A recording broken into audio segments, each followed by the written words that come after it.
कुमारिकाटा दखरा एबसुआ मेहेरगोनां हाबाफारिजों मुलुगनां आइजो सान फालिदों। दिनै मुलुगनां आइजो सान। दिनै एबा 8 मार्च सानखौ मुलुगनाङैनो आइजो सान हिसाबै फालियो। आइजो माहारिखौ मुलुगाव हौवासाफोरजों समान समान जौगाथायनि खारथाय होनो समानै थिसनथाय होनाय आरो आइजो माहारिनि मोनथायखौ लानानै तामुलपुर जिल्लानि बेन्दोंआव थानाय कुमारिकाटा दखरा एबसुआ मुलुगनां आइजो सानखौ गाजा गोमजायै फालिदों। कुमारिकाटा दखरा एबसुनि आफादगिरि सुक्लेश्वर दैमारिनि मासि लानानै सामलायनाय बे हाबाफारिखौ दारांगाजुलि बियाबनि एमसिएलए बिजितगोरा नार्जारिया बेखेवनानै होयो। बेजों लोगोसेनो आइजो माहारिनि रैखाथि आरो समाजाव आइजो माहारिया जौगानो थाखाय माबायदि खामानि मावलांनो नांगोन बेनि बागै गुवारै बेखेवनानै होयो। बेजों लोगोसेनो थांनाय 2021 मायथाइयाव साबसिन फोरोंगिरि महरै बान्था मोननाय तामुलपुर जौसिन गेजेरारि फरायसालिनि आयदा फोरोंगिरि डॉ रुपाली स्वर्गियारिया गाहाय आलासि महरै बाहागो लानानै बेसेन गोसा बिबुंथिनि गेजेरजों नुजाथिनाय आइजो माहारिफोरखौ थुलुंगाखां आरो नखर समाज दानाय, रांखान्थि बिथिङाव जौगानाय, फालांगियारि खालामनायनि गेजेरजों माबोरै जौगानो हागोन बेनि बागै गुवारै बेखेवनानै होयो। कुमारिकाटा दखरा एबसुआ मुलुगनां आइजो सान फालिनाय हाबाफारिनि गेजेरजों कुमारिकाटा हालामनि फालांगियारि खालामनानै जाफुंसार जानाय 60 आइजोफोरखौ फोरमान बिलाइ होनायनि गेजेरजों बरायनानै लादों।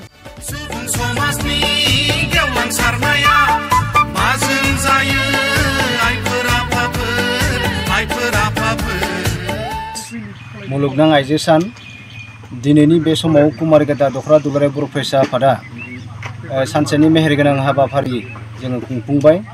दिनैनि मेलाव जोङो गाहाय आलासि महरै मोननो हादोंमोन 2021 मायथाइयाव बेस्ट इडुकेशनिस्ट बान्था मोनगिरि डॉ रुपाली स्वर्गियारी मेमखौ दिनै जोंनि मेमआ जोंनि गेजेराव बाहागो लानानै आइजो माहारिखौ थुलुंगाखां होनो थाखाय गोबां मोजां बिबुंथि लाखिदों।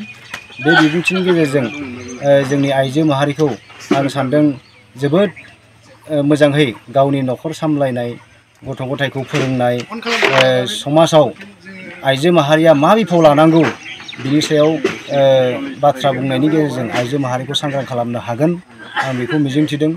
दिनैनि मेला आइजो माहारिखौ जों माबादिहाय सांग्रां खालामनो हागोन बिनि थाखायनो जिहेतु जों आइजो माहारिनिनो गासै गामिनिफ्राय बाहागो लाहोदों आरो बाहागो लानाया जोबोद मोजां जादों।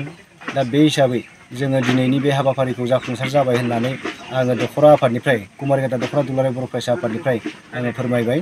गोजोन्थों। बेवहाय जोङो माखासे आइजो माहारि दिनै बे हाबाफारिनि गेजेरजों जोङो मोजांथार मोनसे हाबाफारि लाफादों।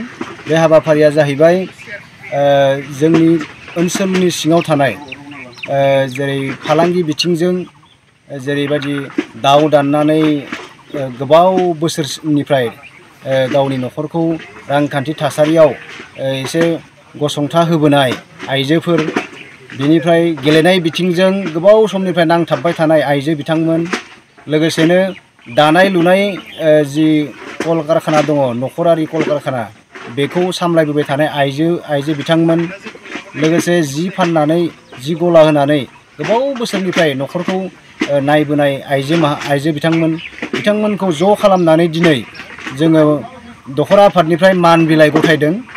जोबोद मोनसे रंजानाय मोनसे हाबाफारि बा गोसो थुलुंगाखां होनो हाथावथाव मोनसे हाबाफारि।